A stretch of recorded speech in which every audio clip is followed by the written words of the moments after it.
For 3 straight months, as soon as my salary hit my account, the balance would vanish completely. From small deductions for various Penguin memberships to hundreds for useless auto-renewing websites, my spending history was a dense forest of transactions. At first, I thought I'd accidentally subscribed to some services, so I angrily blamed myself, canceled everything, and ate instant noodles all month as self-punishment. But the next month, it happened again. I went to the bank to investigate, called the payment processors. Everyone said the deductions were normal. Left with no choice, I talked to accounting about receiving my salary in cash. After double-checking that there were absolutely no automatic deductions under my name, I eagerly waited for 9:00 a.m. today to go to work and collect my money. But I overslept. When I rushed to the finance department at 10 a.m., Manager Lee looked at me as if I were an alien. "Sujin, salary was disbursed this morning. You were the first to collect it. Why are you here again?" I quickly tried to explain, but she had already pulled up the camera footage. Other colleagues confirmed it too. Looking at the screen, the face in the video was identical to mine, a spitting image. I was stunned. "Manager Lee, please look again." My voice trembled. "Was that really me who collected the money?" All eyes in the room turned to me. Manager Lee frowned, her patience clearly wearing thin. She rewound the footage, pressed play, and turned the screen towards me. "See for yourself, Sujin. 9:03 a.m., the first person to rush in. Wasn't that you?" On the screen, that face was terrifyingly identical to mine. The hair, eyes, eyebrow shape, even the white shirt with the small embroidered cat on the collar, the exact shirt I had just bought yesterday. I was frozen, utterly disbelieving. At 9:00 a.m., I was still sound asleep at home. Last night, I hadn't managed to fall asleep until 3:00 a.m. For the past 3 months, every time I received a message that my salary had been deposited, a slew of strange applications would soon drain my account. Penguin memberships I'd never used, monthly video subscriptions I'd never watched, they clung to me like leeches, systematically siphoning off my funds every single month. Because I had no money, I'd had to eat instant noodles for 90 days straight. That feeling, I might never forget it for the rest of my life. I'd reported it to the police, but they dismissed it as an economic dispute and advised me to negotiate with the platforms myself. I went everywhere to check my bank statements. Every deduction clearly stated it was authorized by me. I called the customer service of the payment processors, my voice shifting from indignant to choked up, and finally to despair. The only reply was always the same emotionless, standardized phrase, "Ma'am, our records show your transactions are completely normal." I canceled every linked card I could, deleted every account I could. But the next month, they just changed their names, used different software, and continued to chip away at my salary. I truly couldn't take it anymore. After much deliberation, I decided to live like a caveman, asking my company to pay me in cash. Just thinking about holding that thick wad of cash in my hands today filled me with so much excitement I couldn't sleep. Lying in bed, I counted sheep from 1 to 1,000, not drifting off until 3:00 a.m. The result, I overslept. But who was that person in the video? No, it wasn't me. I shook my head. It wasn't me. I have to call the police. My colleagues around me looked at me as if I were insane. "Sujin, maybe you're mistaken?" Zhang, who usually spoke to me cautiously, asked. "Try to think carefully. Did you hide the money somewhere and forget?" Ms. Wang from the planning department crossed her arms, her voice cold and indifferent. "What's there to pretend?" This morning I greeted her, and she just lifted her head without bothering to answer anyone. "Exactly, she just got paid and she's already acting up. Is it worth it? I think she's been under too much stress lately. Her nerves must be frayed." Everyone was chattering loudly, every word making me choke. But I know I'm more clear-headed than ever. I truly haven't received my salary. I took a deep breath, fought back tears, and pulled out my phone. "Hello, is this the police?" Someone impersonated me to collect my salary. Yes, right here at my company. The police arrived quickly. It was Officer Wang, the young officer who had handled my case several times before. He saw me, paused for a few seconds, then sighed helplessly. "Ms. Su, you again? Is this the third time this month?" At this, the eyes of my colleagues around me instantly changed. I clenched my fists. "Officer Wang, this time it's different." I explained everything in detail, pointing at the surveillance screen. I swear I truly wasn't at the company this morning. Someone impersonated me to collect my salary, or the video was faked, or someone had plastic surgery to look like me. I'm an only child. It absolutely cannot be a family member in that video. Officer Wang's expression turned serious. He watched the video carefully 3 times, then called Manager Lee and a few other colleagues present at the time for a private discussion. About 15 minutes later, he returned. Ms. Su, he said slowly, we've thoroughly reviewed the surveillance footage. There are no signs of editing or falsification. Your colleagues' statements also match. He paused for a moment, seemingly choosing his words carefully. Perhaps you should consider seeing a therapist. A therapist. My heart sank. Officer Wang looked at me, his eyes filled with pity. We're not doubting you, we're just offering a possibility. He paused, lowering his voice. Before, we handled a similar case. The cameras had no issues, the witnesses had no issues, all the evidence pointed to the individual themselves. So the problem is. His gaze rested on me, the sentence left unfinished, but the meaning was clear. The final investigation showed that the person had multiple personalities or suffered from severe sleepwalking. Simply put, there might be another you living inside your body. You wouldn't remember anything she did when you woke up. Hearing Officer Wang's words, my colleagues around me stared at me from head to toe. I instantly felt uneasy, goosebumps prickling my skin. Su Jin, Manager Young's voice came from behind me. He walked up, gently placed a hand on my shoulder as if to shield me from everyone's stares. The police have a point. Your health is the most important thing. Why don't you get checked out? My heart fluttered slightly. I knew Manager Young had a soft spot for me, everyone in the company knew. But at this moment, his concern felt suffocating. Even he thought I was going crazy. I began to waver, to doubt myself. Could there truly be 2 of me? One who worked diligently during the day, came home to eat instant noodles, barely surviving, utterly miserable. And the other, a different me with a different personality who woke up while I slept, collected my salary, forged my signature, and coldly ignored colleagues who greeted her. I took a deep breath, held back tears, and shook my head. No need, Manager Young, thank you. I can handle it myself. I'd like to take the afternoon off. I practically fled the company. Sitting in the taxi to the hospital, my heart pounded as if it would burst. I had read about dissociative identity disorder before. It was a terrifying illness. A complete stranger living within your body. She uses your face, your voice, to do things you're completely unaware of. She lives your life for you, taking half of it, while you remain oblivious. Just thinking about it sent a chill down my spine. That afternoon, in the therapist's office, the doctor questioned and examined me for 5 hours. Finally, he held up the assessment sheet, smiling reassuringly. Ms. Su, based on the professional evaluation, you are completely normal. There are no signs of dissociative identity disorder. Half of my suspended heart descended. It's just that you've been under extreme stress lately, always feeling immense pressure, so you need more rest.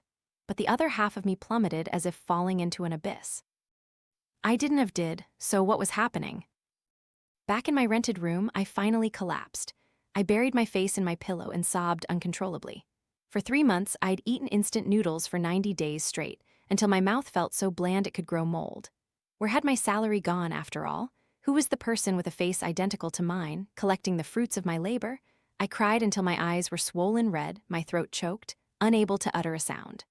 After a long while, I forced myself up, splashed cold water on my face. Taking a deep breath, I told myself, I cannot give up, I have to find out the truth. The police officer's words echoed in my mind. Even if dissociative identity disorder has been ruled out, sleepwalking cannot be and still needs to be monitored. Sleepwalking. Ms. Wang from the planning department mentioned that morning she greeted me, but I seemed not to see her, holding my head high as if looking down on everyone. Could it be that I, while sleepwalking, had gone to the company to collect my salary and then hidden it somewhere without my conscious knowledge? A daring thought flashed in my mind. I ransacked my room, looking for a strong rope. After washing my face, I sat on the edge of the bed and used an extremely complex anti-theft knot I'd learned from my grandfather to tie my 2 legs tightly to the iron bar at the end of the bed. If you didn't know the trick, the more you struggled, the tighter it would get. Unless you cut the rope, there was no way to escape.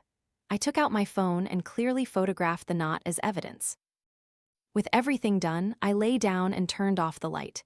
In the darkness, I whispered, "Good night, other me. I want to see how you get out tonight." Perhaps because I felt more secure, I slept very soundly. The next morning, the first thing I did when I opened my eyes was to look down at my feet, and I froze. The knot was still perfectly intact, binding my ankles tightly. It looked exactly like the photo I took last night, with no signs of having been untied. An icy chill shot from my feet straight to the top of my head.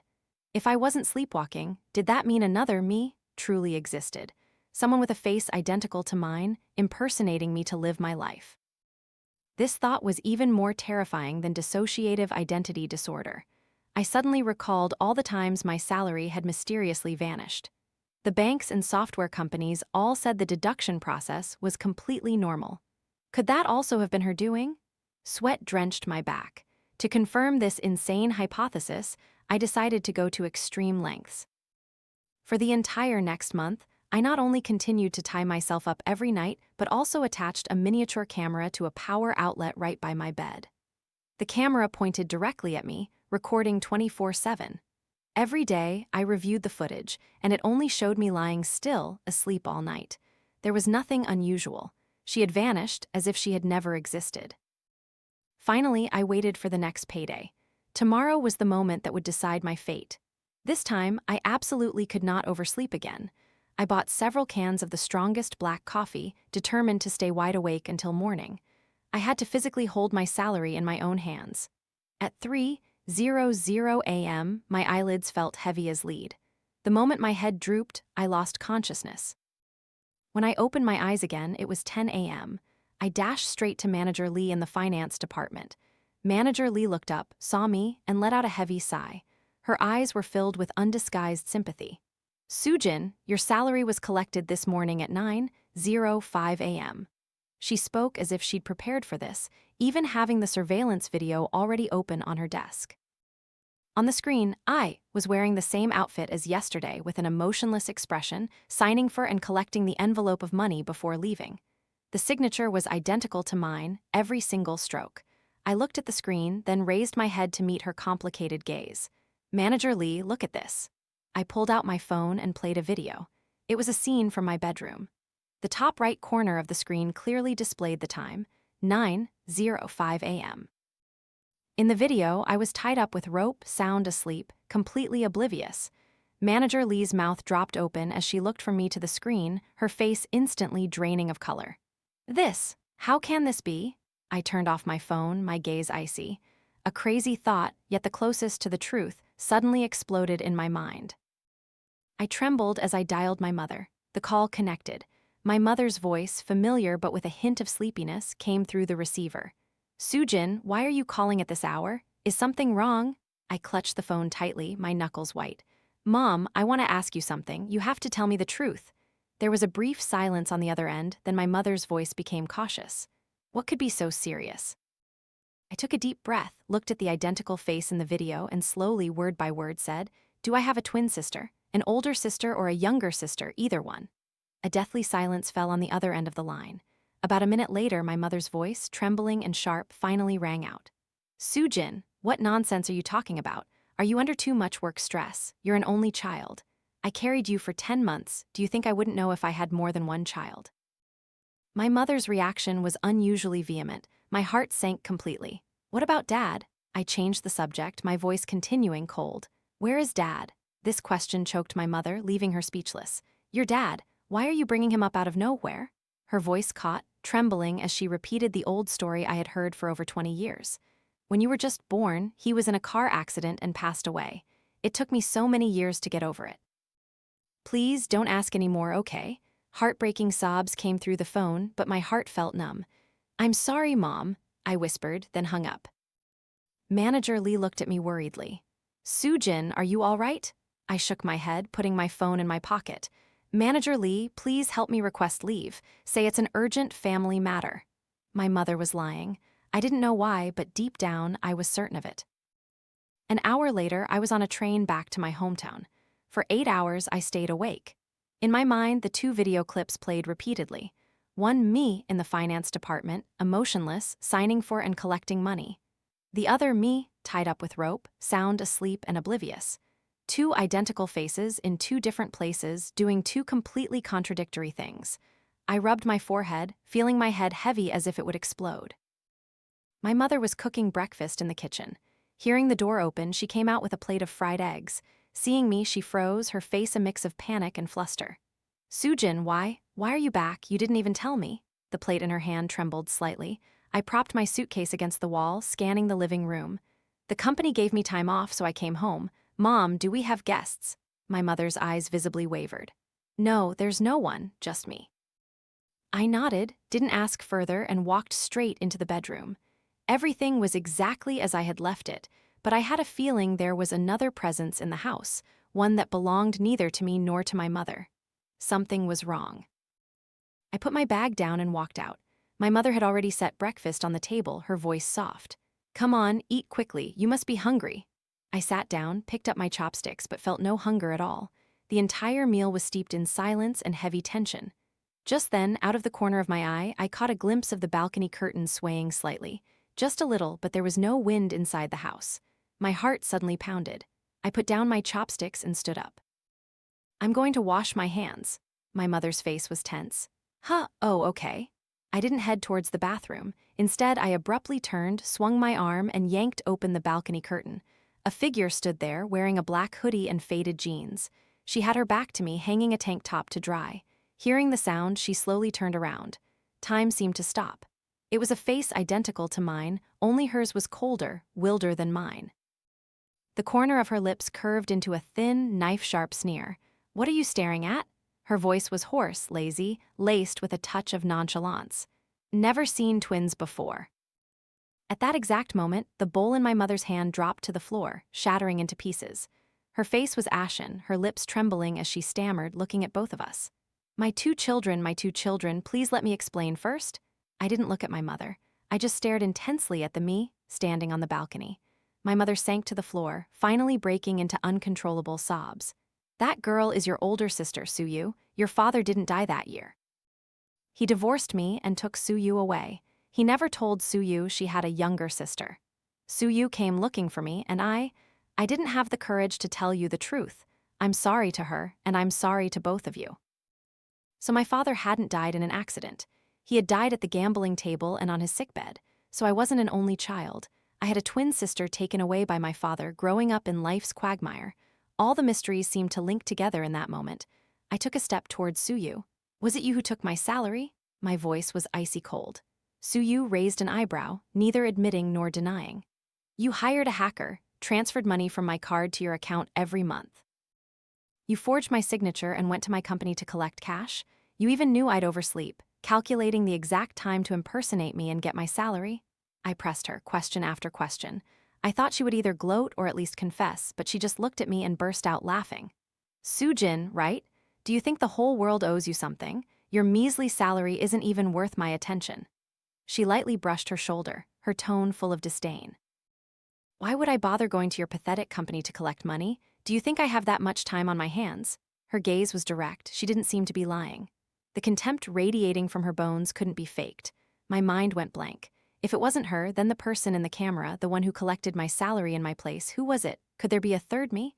A cold sweat immediately drenched my back. My mother sat on the floor, still sobbing. It's all my fault, all my fault. The nonchalant look on Suyu's face vanished. She frowned, her knife-sharp gaze sweeping over my pale face. Hey, what's with that expression? Did you see a ghost? My lips trembled, I could barely speak. I pulled out my phone, opened the 2 video clips. One showed me in the finance department, stone-faced, signing for and collecting money. The other showed me, tied tightly to the bed in my rented room, sound asleep and oblivious. I handed the phone towards her. See for yourself. Suyu took the phone, still looking annoyed at first, but when her eyes fell on the 2 frames, 2 scenes playing simultaneously, completely contradictory, her pupils suddenly constricted. What the hell is this? It's the truth, I said slowly, my voice dry. The police suspected me of having dissociative identity disorder, advised me to see a therapist. I tied myself up while sleeping, even installed a camera to prove my innocence, but the results proved that another me truly exists. I paused, looked at Suyu's stunned face, then shifted my gaze to my mother. Then I told them everything. The missing salary, the unreasonable deductions, the company's suspicions, the police's suggestion for therapy, everything, every single detail. When I finished, I looked straight at Suyu. I thought it was you. Other than discovering I had a long-lost twin sister, I couldn't think of any more logical explanation. It wasn't me. Suyu gripped the phone, repeatedly switching between the 2 video clips, her face gradually paling. Then she sharply looked up, staring directly at my mother. "Mom, tell me the truth. Are you absolutely sure you only gave birth to 2 children that year?" My mother cried and shook her head. Only two. You are my flesh and blood. How could I be mistaken?" Suddenly, she seemed to remember something, gripping my hand, her voice trembling. "Soo-jin, it definitely couldn't have been her. For the past 2 months, Soo-yu has been by my side, not leaving for a single step. She hasn't gone anywhere, let alone to your city." My mother's words made all suspicion against Soo-yu vanish. So then, who was the person who collected my salary in my place, used my face, forged my signature, and mimicked my every habit? Soo-yu returned the phone to me, her eyes chillingly cold. "How interesting." She stepped closer, her height matching mine, but her aura made me gasp for breath. "Soo-jin, listen. In this world, the only person who looks like you besides you is me. Now there's a third party, so either there's a ghost." She paused, her eyes flashing with a cruel glint, "or someone wants to become you. That person I will personally drag into the light. I want to see which blind fool dares to mess with my little sister." Soo-yu, the 2 words, "little sister," stunned me. For the first time in over 20 years, I heard someone call me that, and from the mouth of someone I had never even met. The next day, Soo-yu and I boarded a train back to Lick City. My mother cooked boiled eggs for us to take, her eyes swollen red as she saw us off at the station, giving endless instructions. Soo-yu barely spoke throughout the journey, only occasionally turning to give me a scrutinizing look. "Your company is in Guomao building?" "Yes." "Which floor is the finance department on? Are there any camera blind spots?" 17th floor, I asked, no blind spots. "Do you usually have enemies?" I gave a bitter laugh. "I'm just a normal office worker, who would I have enemies with?" She didn't ask further, leaning back in her seat and closing her eyes. I knew she was plotting something. Back in my rented room in Lick City, everything was as it had been. Soo-yu, like a seasoned detective, inspected the entire room, inside and out, window sills, door cracks under the bed, even the air conditioner vents. Finally, her eyes stopped at the essential oil diffuser by my bed. It was something I had recently bought. She walked over, unplugged it, and brought her nose close to it. "What's in it?" "Lavender essential oil, helps with sleep." Soo-yu let out a cold chuckle and then tossed the diffuser straight into the trash can. "Idiot, don't use this stuff anymore." I didn't argue. I knew I had probably been played by someone for a very long time, I just hadn't been aware of it myself. In the following days, I continued to go to work as usual, while Soo-yu vanished from my life like a shadow. I didn't know where she went or what she was doing. We only communicated by phone. She asked me to send photos of all my colleagues, especially the female ones. She told me to draw a diagram of the company, marking the locations of surveillance cameras. She even made me recall my college days to see if I had ever made enemies with anyone. I thought for a long time and remembered a name, Kaira Wang, my college roommate. She had a terrible personality and was extremely jealous. We had argued countless times over scholarships and club activities. After graduation, it seemed she also came to Lick City, but I had lost contact with her. I sent Kaira Wang's name and photo to Soo-yu. She just messaged back 2 words, "Received." Time flew by and payday was approaching again. That night, Soo-yu sent me a message. "Tomorrow, we'll put on a good show, catching a turtle in a jar." On the morning of payday, I called in sick and stayed put in my rented room. I turned off my phone, severing all contact with the outside world. The clock hands slowly approached 9:00 a.m. My heart felt like it would leap out of my chest. 9:019029:05. The camera in the finance department would have recorded at exactly this time. Suddenly, the spare phone on the table vibrated violently. I immediately snatched it up and pressed answer. "Got her." On the other end of the phone was Soo-yu's voice, barely containing her excitement. "Guomao building. The person and the evidence have all been collected. It's your turn to take the stage." I hung up and rushed out of the house. 15 minutes later, I ran, panting, into the elevator of Guomao building. Before me was a crowd gathered around the finance department door. Colleagues were whispering, their faces full of astonishment and disbelief. I pushed my way through the crowd, and then I saw a sight I would never forget. 2 people. One was wearing my familiar office attire, holding a wad of freshly received cash. The other, dressed in a black hoodie and jeans, with eyes cold as ice, was Soo-yu. She was gripping the impostor's wrist with one hand. The impostor's face was filled with panic and terror. Who are you? Let me go," she shrieked, struggling to break free from Soo-yu's grip. Suyu laughed coldly, tightening her grip. Keep acting, why aren't you acting anymore? You were so good at it in the finance office, weren't you? Manager Lee stood beside them, utterly pale and stunned. Doubly, what is this, 2 Soo-jins? At this moment, I stepped in. I spoke and all eyes immediately turned to me. In that instant, the entire floor fell silent. Everyone stared at the three of us as if they had seen ghosts. 3 identical faces, the impostor, she saw me. Her pupils constricted violently, her face turning as white as paper. Soo-jin, why are you here? I smiled.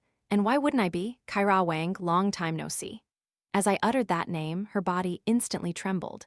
Suyu let out a scornful laugh and released her grip. Kaira Wang stumbled back a step, dropping the wad of cash onto the floor. She looked at me, then at Suyu, her eyes filled with despair and panic.